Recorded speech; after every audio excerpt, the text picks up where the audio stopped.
السلام علیکم ورحمۃ اللہ تعالی وبرکاتہ۔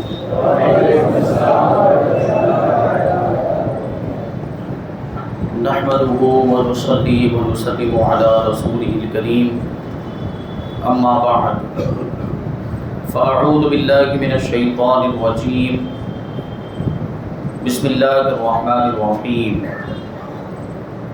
منها خلقناکم وفیها نعیدکم ومنها نخرجکم تارة اخرى صدق اللہ العظیم۔ آئیے ہم اور آپ سب سے پہلے حضور سرور کائنات، فخر موجودات، باعث تخلیق کائنات، احمد مجتبی محمد مصطفیٰ صلی اللہ علیہ وسلم کی مقدس بارگاہ میں درود و سلام کا ہدیہ پیش کریں اور پڑھیں اللہم صلی علی سیدنا و مولانا محمد معدن الجود والکرم وآلہ الکرام وابنہ الکریم وبارک وسلم صلاۃ و سلام علیک یا رسول اللہ صلی اللہ تعالی علیہ وسلم۔ عزیزان ملت اسلامیہ، گزشتہ جمعہ میں آپ نے جنازہ اور نماز جنازہ کے تعلق سے کچھ باتیں سماعت کی۔ آج انشاءاللہ تبارک و تعالیٰ اس کے آگے کی کچھ باتیں ہم بیان کرنے کی کوشش کریں گے۔ جب بندے کا انتقال ہو جاتا ہے تو اس کو دفن کر دیا جاتا ہے۔ اللہ تبارک و تعالیٰ نے ہمیں مٹی سے پیدا کیا ہے اور ہمیں پھر سے مٹی میں ہی جانا ہے۔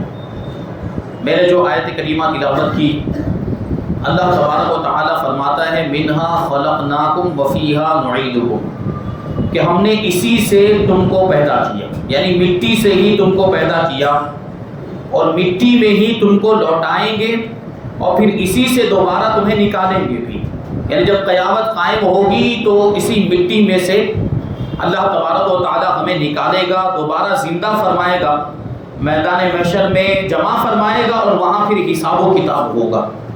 تو پتہ کیا چلا کہ انسان اور دوسری مخلوقات، جاندار مخلوقات، ان کو اللہ تبارک و تعالیٰ نے مٹی سے پیدا کیا۔ خاص طور پر انسانوں کو مخاطب کر کے اس آیت کریمہ میں اللہ تبارک و تعالیٰ نے ارشاد فرمایا، کیونکہ حساب و کتاب تو انسانوں کا ہی ہونا ہے۔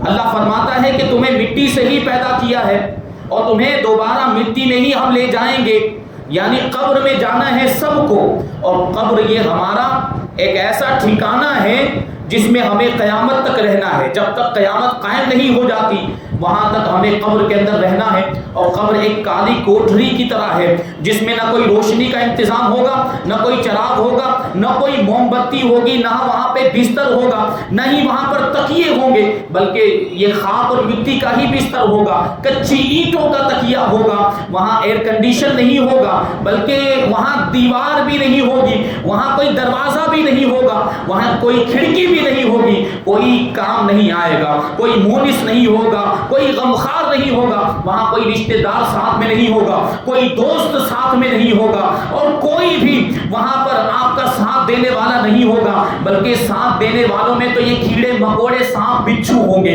اور اس وقت اگر کوئی چیز کام آئے گی تو وہ ایمان ہے اور اعمال صالحہ ہے۔ یہ سارے رشتہ دار دنیا میں ہی رہ جائیں گے، یہ مال و دولت بھی دنیا میں رہ جائے گا، یہ دنیا کی ساری چیزیں یہیں پر رہ جائیں گی۔ قبر میں اگر تمہارے ساتھ کوئی چیز آئے گی تو وہ تمہارا ایمان ہے اور تمہارے نیک اعمال ہیں۔ نیک اعمال کی وجہ سے قبر میں فائدہ ہوگا، قبر میں آسانی ہوگی، سکون ملے گا، راحت ملے گی، لیکن اگر برے اعمال ہوں گے تو قبر کے عذاب کا سامنا کرنا پڑے گا۔ پھر قبر کے کیڑے مکوڑوں کے ذریعے سے، سانپ بچھو کے ذریعے سے عذاب دیا جائے گا۔ یہ قبر جو ہے یہ عالم برزخ ہے۔ عالم برزخ کا مطلب کیا ہوتا ہے کہ انسان اس دنیا سے چلا جائے، اس کا انتقال ہو جائے، قیامت تک جس عالم میں رہے گا اس عالم کو عالم برزخ کہا جاتا ہے۔ اور برزخ کا مطلب بھی ہوتا ہے پردہ، کیونکہ یہ دنیا کی زندگی اور آخرت کی زندگی کے بیچ میں پردے اور رکاوٹ کی طرح ہوتا ہے یہ عالم برزخ۔ قبر کے اندر بندہ اور انسان قیامت تک رہتا ہے۔ اللہ تبارک و تعالیٰ فرماتا ہے کہ وَمِن وَرَائِهِمْ بَرْزَخٌ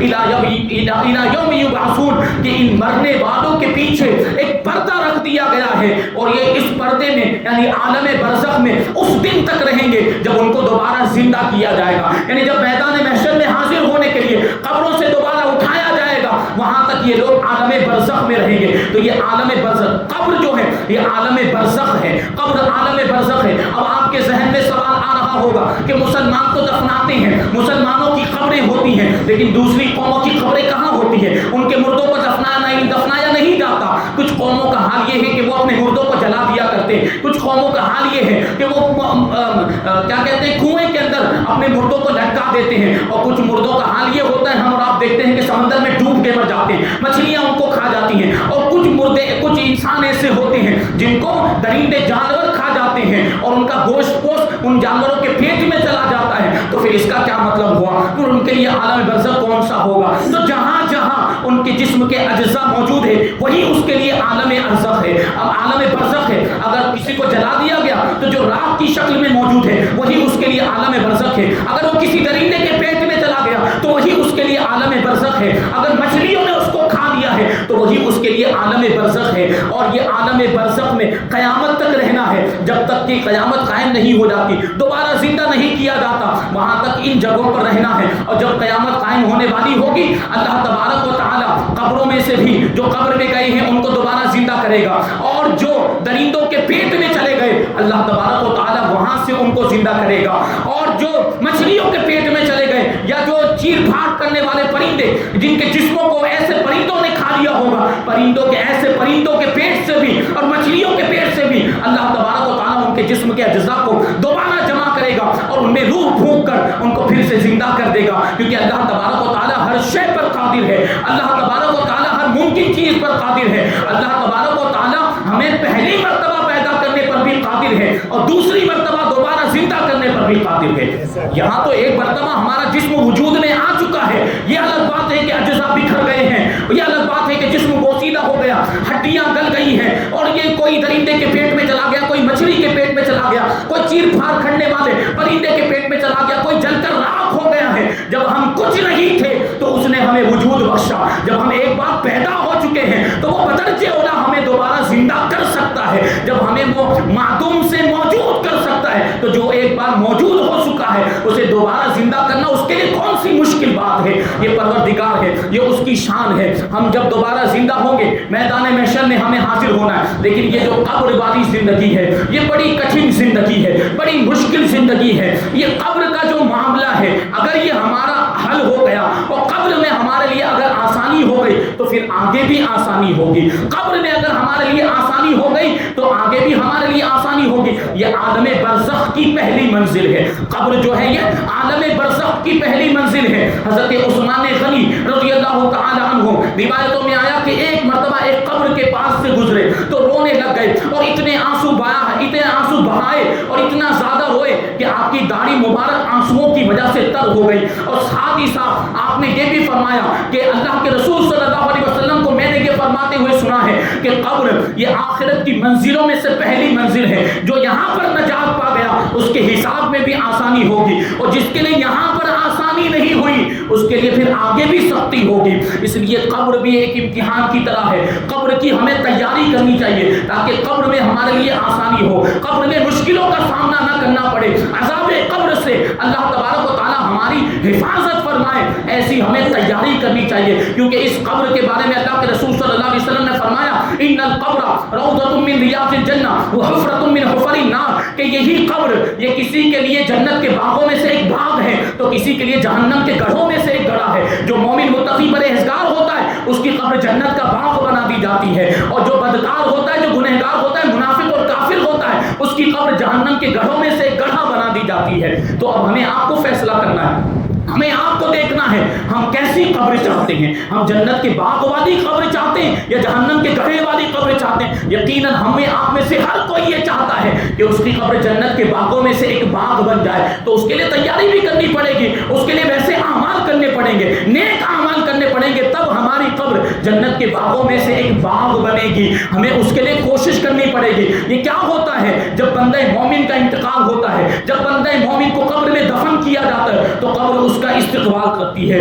قبر اس کا ویلکم کرتی ہے، قبر اسے مرحبا کہتی ہے، اور قبر اس سے کہتی ہے کہ تو مجھے دوست رکھتا تھا اور تو میری پشت پر چلتا تھا، آج مجھے تیرا والی بنا دیا گیا ہے، آج مجھے تجھ پر اختیار دیا گیا، آج میں تیرے ساتھ بہتر سلوک کروں گی۔ پھر اس کی قبر تا حد نگاہ کشادہ کر دی جاتی ہے اور اس کے لیے جنت کی طرف ایک دروازہ کھول دیا جاتا ہے۔ بندہ مومن کے لیے جو قبر جنت کے باغ میں سے ایک باغ بنا دی جاتی ہے تو اس کا مطلب یہ ہے کہ اس کی قبر کو کشادہ کر دیا جاتا ہے، اس کی قبر کو لمبا چوڑا کر دیا جاتا ہے اور جنت کی طرف اس کی قبر میں ایک دروازہ کھول دیا جاتا ہے۔ اب جب جنت کا دروازہ کھلے گا تو کیا ہوگا؟ جنت کی خوشبو بھی آئے گی، جنت کی ٹھنڈی ٹھنڈی ہوا بھی آئے گی، تو کتنی آسانی ہوگی یہ مرد مومن کے لیے، بندہ مومن کے لیے قبر میں یہ آسانیاں مہیا کی جاتی ہے۔ لیکن جب مرنے والا بدکار ہوتا ہے، مرنے والا فاسق و فاجر یا کافر و منافق ہوتا ہے تو یہ قبر اس کا استقبال نہیں کرتی، قبر اس کا ویلکم نہیں کرتی، قبر اس کو مرحبا نہیں کہتی، بلکہ اس سے بہت زیادہ ناراض ہوتی ہے۔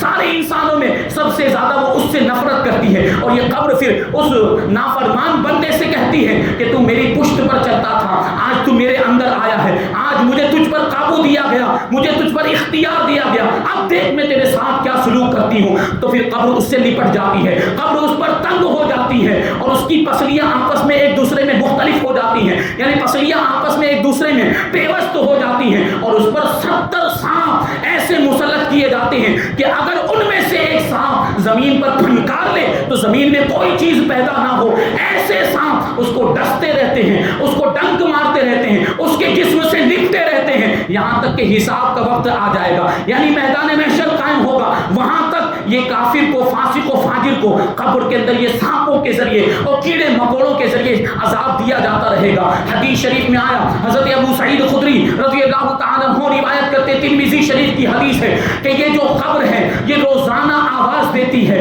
اللہ کے رسول صلی اللہ علیہ وسلم نے اسی وجہ سے تو فرمایا کہ موت کو کثرت کے ساتھ یاد کرو، موت کا زیادہ ذکر کیا کرو، کیونکہ یہ قبر روزانہ آواز دیتی ہے اور روزانہ پکار کر کہتی ہے انا بیت الغربتی، انا بیت الترابی، انا بیت الترابی، انا بیت الدودی، کہ میں جو ہے مسافرت اور اجنبیت کا گھر ہوں، میں مٹی کا گھر ہوں اور میں کیڑے مکوڑے کا گھر ہوں۔ اور پھر ایک حدیث پاک میں جو دقائق الاخبار کے اندر روایت کی گئی اس میں یہ روایت ہے، اللہ کے رسول صلی اللہ علیہ وسلم نے فرمایا کہ یہ قبر روزانہ 3 مرتبہ پکار کر کہتی ہے، روزانہ 3 مرتبہ ندا دیتی ہے، انا بیت الوحدتی والوحشتی والاقربی والحیتی، کہ میں تنہائی کا گھر ہوں، میں گھبراہٹ اور وحشت کا گھر ہوں، میں سانپ بچھو کا گھر ہوں، انا بیت الظلمتی، میں اندھیرے والا گھر ہوں، وانا بیت الدودی، اور میں کیڑے مکوڑوں کا گھر ہوں، وماذا اعدت لی، تو تو نے میرے لیے کیا تیاری کی ہے، یعنی قبر میں آنے کے لیے تو نے کیا تیاری کی۔ اگر ان کیڑے مکوڑے سے بچنا چاہتا ہے،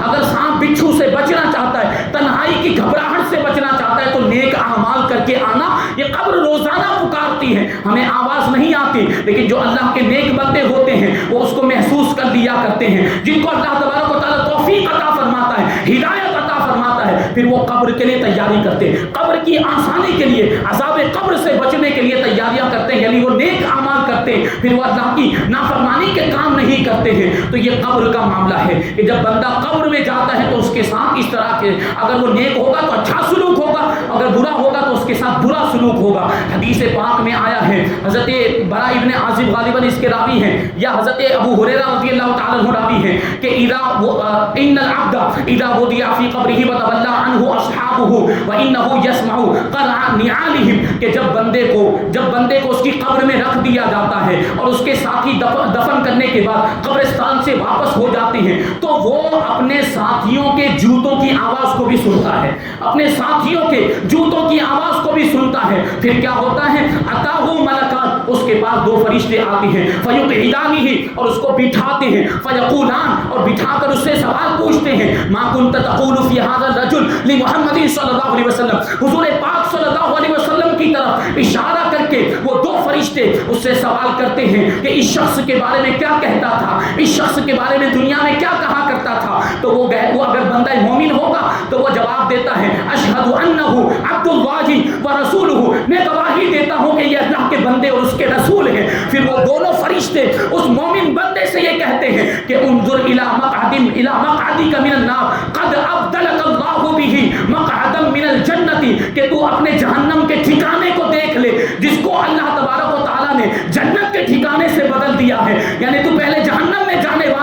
لیکن اللہ تبارک و تعالیٰ نے ایمان کی برکت سے اور عشق رسول کی برکت سے اس جہنم کے ٹھکانے کو جنت کے ٹھکانے سے بدل دیا ہے. فَيَرَاهُمَا جَمِيعًا, تو وہ بندہ مومن اپنے دونوں ٹھکانوں کو دیکھتا ہے کہ اگر وہ برا ہوتا تو کون سے جہنم والے ٹھکانے میں جاتا, اور اچھا ہونے کی وجہ سے اسے جنت کا کون سا ٹھکانہ عطا فرمایا گیا وہ قبر میں اس کو دکھایا جاتا ہے. لیکن اگر مرنے والا منافق ہوتا ہے, مرنے والا اگر کافر ہوتا ہے, تو اس سے جب یہ سوال پوچھا جاتا ہے ما کنت تقول فی ھذا الرجل, کہ اس شخص کے بارے میں کیا کہتا تھا, تو وہ جواب دیتا ہے کہ کنت اقول ما یقول الناس, جو لوگ کہا کرتے تھے میں بھی وہ کہا کرتا تھا, اس کے علاوہ میں کچھ نہیں جانتا, اس کے علاوہ مجھے کچھ بھی نہیں معلوم. فیقولان, تو پھر وہ دونوں فرشتے, یہ جو منافق ہوتا ہے وہ کافر مرنے والا, اس سے وہ دو فرشتے کہتے ہیں لا دریتا ولا تلیتا, کہ تو نے تو کچھ بھی نہیں جانا, تو نے تو کچھ بھی نہیں پڑھا ہے. وَيُضْرَبُ بِمَطَارِقٍ مِّنْ حَدِيدٍ ضَرْبَةً, اور اس کو ایک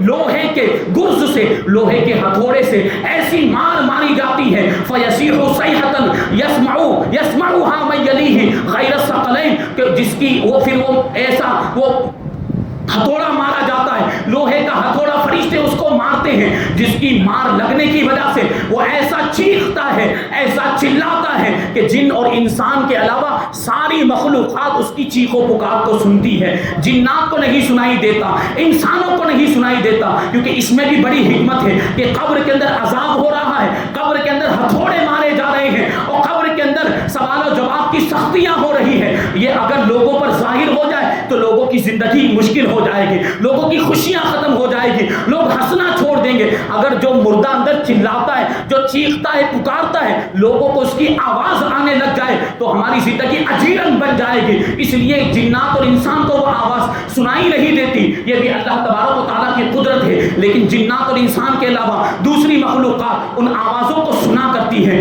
پھر ایک روایت میں یہ آیا, یہ حضرت برا ابن عازب رضی اللہ تعالیٰ عنہ کی روایت ہے کہ جب بندہ مومن کو دفن کیا جاتا ہے تو اس کی روح اس کے جسم میں لوٹا دی جاتی ہے. اور یہ بات یاد رکھیں کہ قبر میں جانے کے بعد ہمارے اعمال ہم پر پیش کیے جاتے ہیں. دو فرشتے آتے ہیں جن کو منکر نکیر کہا جاتا ہے, ایک فرشتے کو منکر اور دوسرے فرشتے کو نکیر کہا جاتا ہے. یہ دونوں فرشتے قبر میں آ کر سوال کرتے ہیں, ان سوالوں کے جوابات ہمیں دینے ہوتے ہیں. جو بندہ مومن ہوتا ہے وہ آسانی کے ساتھ ان سوالوں کے جواب دے دیتا ہے, اس کے لیے سوالات کے جوابات دینے میں بڑی آسانی ہوتی ہے, کوئی مشکل پیش نہیں آتی. لیکن جو بدکار ہوتا ہے یا جو کافر ہوتا ہے وہ جواب نہیں دے پاتا, وہ غلط جواب دیتا ہے, اور اس کے لیے پھر بڑی دشواریاں ہوتی ہے. قبر کے اندر پھر اس کو مشکلوں کا سامنا کرنا پڑے گا, اس کو عذاب کا سامنا کرنا پڑے گا. اللہ تبارک و تعالی ایمان والوں کو قبر میں بھی ثابت قدمی عطا فرماتا ہے. یہی قرآن مجید کے اندر اللہ تبارک و تعالی نے یوں فرمایا یثبت اللہ الذین آمنوا بالقول الثابت, کہ اللہ تبارک و تعالی ایمان والوں کو قول حق پر, سچی بات پر ثابت قدم رکھتا ہے, ان کو جمائے رکھتا ہے. تو یہ جو ایمان والے ہوتے ہیں وہ دنیا میں بھی ثابت قدم رہتے ہیں اور قبر میں بھی ثابت قدم رہتے ہیں کہ قبر کے سوالوں کے جواب آسانی کے ساتھ دے لے جاتے ہیں. تو ہوتا کیا ہے کہ جب بندہ مومن کا انتقال ہوتا ہے, جب بندہ مومن کو قبر میں دفن کیا جاتا ہے, اللہ کے رسول صلی اللہ علیہ وسلم فرماتے ہیں کہ اس کی روح کو اس کے جسم میں لوٹا دیا جاتا ہے. پھر اس کے پاس یہی دو فرشتے آتے ہیں اور اس کو بٹھاتے ہیں, اور بٹھانے کے بعد اس سے پہلا سوال کرتے ہیں من ربک, تیرا رب کون ہے؟ تو جو بندہ مومن بڑی آسانی کے ساتھ کہتا ہے ربی اللہ, میرا رب اللہ تبارک و تعالی ہے. دوسرا سوال فرشتے پوچھتے ہیں ما دینک, تیرا دین کیا ہے؟ تو وہ جو بندہ مومن ہوتا ہے وہ جواب دیتا ہے دین الاسلام, میرا دین اسلام ہے. اور پھر تیسرا سوال فرشتے یہ پوچھتے ہیں ما کنت تقول فی ھذا الرجل, حضور پاک صلی اللہ علیہ وسلم کا دیدار کرایا جاتا ہے اور پھر حضور کے بارے میں سوال پوچھا جاتا ہے کہ ان کے بارے میں دنیا میں کیا کہتا تھا. تو بندہ مومن جواب دیتا ہے یہ تو اللہ کے رسول ہیں,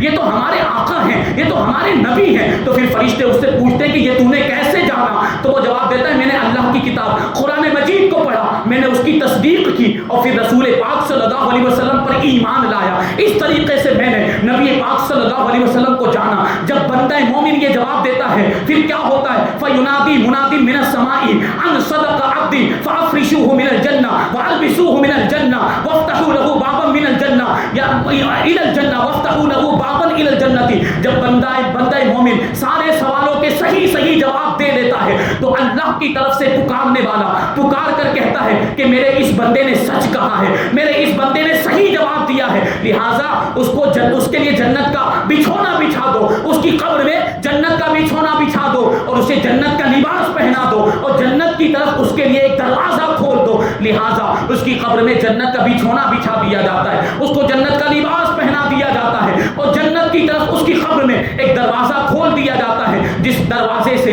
جنت کی خوشبو آنے لگتی ہے اور جنت کی مہک آنے لگتی ہے، ٹھنڈی ٹھنڈی ہوائیں آنے لگتی ہے۔ پھر کیا ہوتا ہے؟ پھر وہ جو بندہ آرام کے ساتھ قبر میں ہوتا ہے کہ اچانک کیا دیکھتا ہے کہ اس کی قبر میں ایک مرد آیا۔ مشکات شریف کے اندر یہ حدیث پاک بیان کی گئی کہ اس کی قبر میں ایک خوبصورت چہرے والا مرد آیا جس نے انتہائی صاف و شفاف اور انتہائی پاکیزہ خوشبودار لباس پہنا ہوا ہے۔ وہ مرد اس کے پاس آتا ہے اور بندے مومن سے کہتا ہے ابشر بالذی یسرک ھذا یومک الذی کنت توعد، کہ تو خوش ہو جا، اللہ تبارک و تعالیٰ کی نعمتوں پر خوش ہو جا، تجھے خوشی دینے والی چیزوں پر تو خوشی منا اور بشارت حاصل کر۔ یہ وہی دن ہے، یہ تیرا وہی دن ہے جس کا تجھ سے دنیا میں وعدہ کیا جاتا تھا۔ آج تجھے وہ تیرے ایمان کے بدلے میں اور اعمال صالحہ کے بدلے میں یہ نیکیاں عطا کی گئی ہیں، یہ راحتیں اور یہ سکون عطا کیا گیا ہے۔ یہ قبر کے اندر جو تجھے آرام ملا ہے یہ ایمان اور اعمال صالحہ کا نتیجہ ہے۔ تو پھر وہ شخص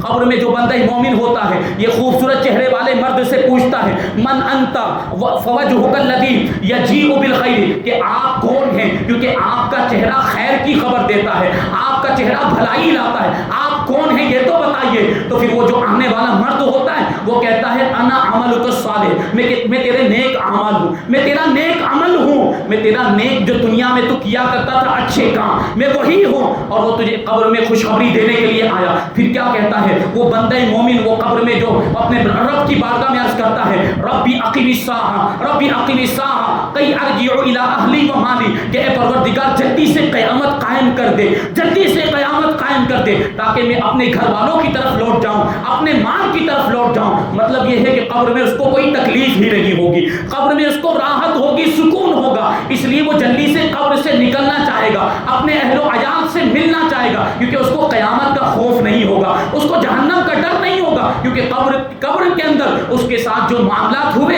اور قبر میں جو فرشتے اس کے ساتھ جس نرمی کے ساتھ پیش آئے اور جنت کا دروازہ اس کے لیے کھول دیا گیا، قبر کو تحت نگاہ اس کے لیے کشادہ کر دیا گیا، اسی سے اس نے جان لیا ہوگا، اسی سے وہ جان جائے گا، پہچان جائے گا کہ قیامت میں بھی اس کو کوئی تکلیف نہیں ہوگی، میدان محشر میں اور حساب و کتاب میں بھی اس کو کوئی تکلیف نہیں ہوگی، بلکہ قبر سے نکل کر سیدھا جنت میں جانا ہے۔ یہ قبر والے کو قبر میں ہی پتا چل جائے گا، لیکن مرنے والا اگر کافر ہوگا، مرنے والا اگر منافق ہوگا تو بالکل اس کا الٹا اس کے ساتھ سلوک ہوگا، اس کی روح کو بھی قبر میں اس کے جسم میں لوٹایا جائے گا اور فرشتے اس کے پاس بھی آنے کے بعد یہی سوالات پوچھیں گے۔ پہلا سوال پوچھیں گے من رب ہوگا، تیرا رب کون ہے؟ تو جو منافق ہوگا، جو کافر ہوگا، وہ کہے گا ہاں لا ادری، ہائے افسوس، ہائے افسوس میں اس کا جواب نہیں جانتا۔ دوسرا سوال پوچھا جائے گا کہ ماں دینوں کا، تیرا دین کیا ہے؟ اس کے جواب میں بھی وہ یہی کہے گا ہاں لا ادری، ہائے افسوس، ہائے افسوس مجھے اس کا بھی جواب نہیں معلوم۔ اور حضور پاک صلی اللہ علیہ وسلم کے بارے میں تیسرا سوال ہوگا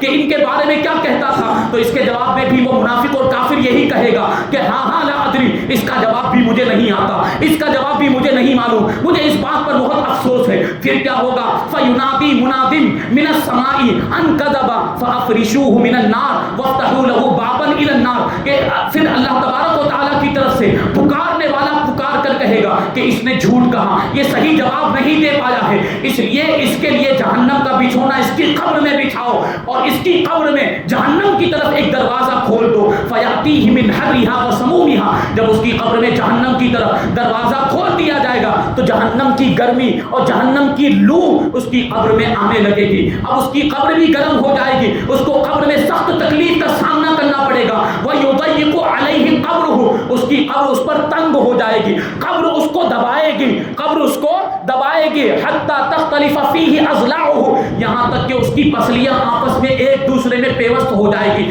اس طریقے سے قبر اس کو دبائے گی اور قبر میں پھر اس کو عذاب دیا جائے گا. قبر میں اس کو عذاب کا سامنا کرنا پڑے گا، مشکلوں کا سامنا کرنا پڑے گا. سانپ اور بچھو کیڑے مکوڑے کے ذریعے سے اس کو عذاب دیا جائے گا. پھر یہ فرشتے تو چلے جائیں گے، پھر کیا ہوگا؟ وہ ایک بدصورت شکل اس کے پاس آدمی آئے گا، انتہائی بری صورت اس کی ہوگی اور کپڑے بھی خراب ہوں گے، بدبودار ہوں گے. وہ آنے کے بعد اسے کہے گا ابشر بالذی یسوءک ھذا یومک الذی کنت توعد، کہ تو رنج دینے والی چیزوں پر خوش ہو جا، یعنی اس کو دھمکی کے طور پر اور اس کو حسرت اور افسوس ہو، اس لیے یہ بات کہی جائے گی. ورنہ رنج دینے والی چیزوں پر خوشی منانے کا کوئی مطلب نہیں ہوتا. لیکن اس سے یہ کہا جائے گا ابشر بالذی یسوءک، رنج دینے والی اور تکلیف دینے والی چیزوں پر خوش ہو جا، یہی تیرا وہ دن ہے جس کا تجھ سے وعدہ کیا گیا تھا. اب وہ بندہ اس بدصورت شکل سے آدمی سے پوچھے گا،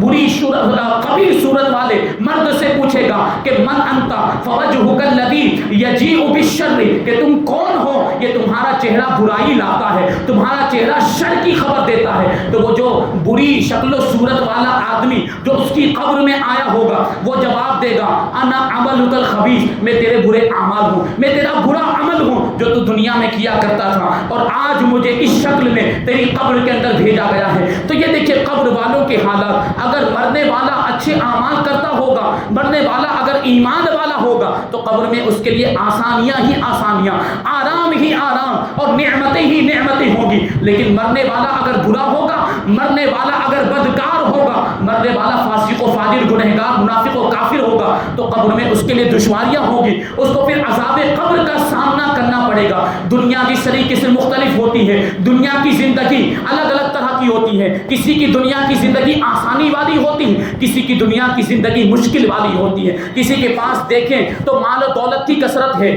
بنگلہ بھی ہے، نوکر چاکر بھی ہے، گاڑیاں بھی ہیں اور ساری دنیا کی نعمتیں. لیکن اس کے مقابلے میں کوئی ایسا ہوتا ہے جو انتہائی غریب ہوتا ہے، اس کے پاس مال و دولت نہیں ہے، اس کے پاس نوکر چاکر نہیں، اس کے پاس خود کا اپنا گھر نہیں ہوتا ہے، یعنی اس کی تکلیف والی زندگی ہوتی. تو جس طریقے سے دنیا کی زندگی دو الگ الگ قسم کی ہوتی ہے، اسی طرح قبر کی زندگی بھی الگ الگ طرح کی ہوگی. اچھی قبر ہوگی اور بری قبر ہوگی. لیکن اچھی قبر کس کی ہوگی؟ جو ایمان والا ہوگا، جو متقی پرہیزگار ہوگا، اس کی قبر کی زندگی اچھی ہوگی. لیکن جو برا ہوگا، بدکار ہوگا، فاسق و فاجر یا کافر منافق ہوگا تو اس کی قبر اس کے لیے بری ہوگی، قبر کی زندگی اس کے لیے بری ہوگی. اب ہمیں یہ فیصلہ کرنا ہے کہ ہمیں کیسی قبر چاہیے، آسانی والی اور سکون اور راحت والی قبر چاہیے یا مشکل والی اور عذاب والی قبر چاہیے. اگر ہمیں آسانی والی قبر چاہیے تو ہمیں پھر اس کے جیسے عمل کرنے پڑیں گے، نیک اعمال کرنے پڑیں گے. اگر اچھے اعمال اگر ہم کریں گے تو پھر ہمارے لیے قبر میں آسانی ہوگی. یہ رمضان کا مبارک مہینہ آ رہا ہے، یہ سدھرنے کا زمانہ ہے. اللہ تبارک و تعالی ہمیں ہر سال یہ سدھرنے کا موقع عطا فرماتا ہے، رمضان کا مبارک مہینہ عطا فرماتا ہے. ہم اس میں تو نیکیاں کرتے ہیں لیکن جیسے ہی رمضان کا مہینہ گزر جاتا ہے پھر سے وہی پرانی روش اور پھر سے وہی برے کام کرنے لگ جاتے ہیں. ایک مہینہ ہماری ٹریننگ ہوتی ہے، ایک مہینہ ہماری تربیت ہوتی ہے، اچھے اعمال ہم کرتے ہیں. شیطان کو بھی زنجیروں میں جکڑ دیا جاتا ہے، شیطان کو بھی قید کر دیا جاتا ہے تاکہ ہمیں نیک اعمال کرنے میں کوئی دشواری نہ ہو، کوئی مشکل پیش نہ آئے. لیکن پھر رمضان کے بعد ہمارا حال وہی ہو جاتا ہے. تو رمضان ہماری ٹریننگ کے لیے آتا ہے. اللہ تبارک و تعالی ہمیں رمضان عطا فرما کے سدھرنے کا موقع عنایت فرماتا ہے. لیکن اس کے باوجود ہم سدھرتے نہیں. ایک مہینے تو عبادت کر لیتے ہیں، باقی 11 مہینے وہی گناہوں والی زندگی ہے. تو یاد رکھیں یہ زندگی ہمیں قبر میں آسانی نہیں مہیا کرے گی، اس سے تو ہمیں اور تکلیف ہوگی. تو اگر ہم چاہتے ہیں کہ قبر میں ہمارے لیے آسانی ہو تو پورا سال رمضان کی طرح گزاریں، پورا سال رمضان کی طرح گزاریں. جس طریقے سے رمضان میں عبادتیں کرتے ہیں باقی کے 11 مہینے میں بھی عبادتیں کریں تو پھر انشاءاللہ تبارک و تعالیٰ قبر میں راحت ہوگی، قبر میں سکون ملے گا. یہ رمضان کا مہینہ قریب ہے، اس کی آپ کو قدر کرنی ہے. رمضان میں بھی خوب عبادتیں کرنی ہے اور رمضان کے بعد بھی عبادت کرنی ہے. تو یہ جملہ جو میں نے اس سے پہلے بھی عرض کیا تھا کہ اب رمضان کے بعد عید ہوتی ہے، ہم رمضان میں عبادت کرتے ہیں، روزے رکھتے ہیں. اللہ تبارک و تعالیٰ نے تحفے کے طور پر ہمیں عید عطا فرمائی ہے. تو یہ ہم ایک جملہ یہ بار بار کہتے ہیں کہ اپنی پوری زندگی کو رمضان کی طرح بنا لو. اپنی پوری زندگی کو رمضان کی طرح بنا لو تو انشاءاللہ موت عید کی طرح ہوگی. عید خوشی کا دن ہوتا ہے، عید کے دن آدمی خوشیاں مناتا ہے. تو انشاءاللہ اگر پوری زندگی نیک عمل کیے ہوں گے، پوری زندگی رمضان کی طرح گزاری ہوگی، تو پھر موت کا ہمیں کوئی خطرہ نہیں ہوگا، موت کا ہمیں کوئی ڈر نہیں ہوگا، بلکہ موت تو ہمارے لیے خوشیوں کا پیغام لے کر آئے گی.